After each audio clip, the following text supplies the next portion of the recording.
உங்க name? Abhinaya. So எத்தனை வருஷமா நீட் ப்ரிப்பேர் பண்றீங்க? 3 years. So how was the paper today? It was easy to moderate. அந்த நடுவுல தான் இருக்கிற மாதிரி பிசிக்ஸ் கொஞ்சம் யோசிக்கிற மாதிரி இருந்துச்சு, மற்றபடி எல்லாமே நல்லா தான் இருந்துச்சு. ஓகே, இன் பிசிக்ஸ் எந்த லெசன் இருந்து நிறைய क्वेश्चंस கேட்டிருக்காங்க?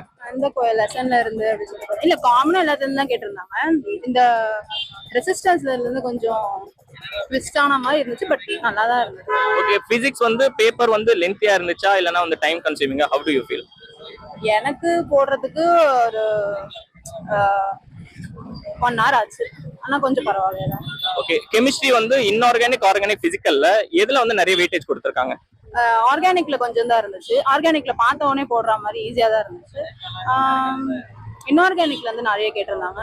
பிராக்டிகல் கெமிஸ்ட்ரியில இருந்தும் கேட்டிருந்தாங்க. ஒரே ஒரு क्वेश्चन மட்டும். ஓகே, பிராக்டிகல் கெமிஸ்ட்ரில இருந்து இந்த வாட்டி வந்திருக்கு. ஓகே, அண்ட் பாட்னி ஜுவாலஜில how do you feel? Zoology was very easy. பாட்னில ஒரு 2 questions என்னமோ டஃப் குழப்பின மாதிரி கேட்டிருந்தாங்க, மற்றபடி எல்லாமே நல்லா தான் இருந்துச்சு. ஸோ ஓவரால் எக்ஸ்பீரியன்ஸ்ல இந்த பாஸ்ட் 3 இயர்ஸ்ல இந்த பேப்பர் நீங்க எப்படி ஃபீல் பண்றீங்க? This was easy. எனக்கு இது நல்லா இருந்துச்சு இந்த பேப்பர். ஸோ இந்த வருஷம் ஈஸியா இருந்துச்சு comparative last year? Comparative last year நல்லா இருந்துச்சு. நான் ஒழுங்கா பண்ணல, நான் இந்த வாட்டி கொஞ்சம் நல்லா பண்ணியிருக்கேன். தேங்க்யூ. ஸோ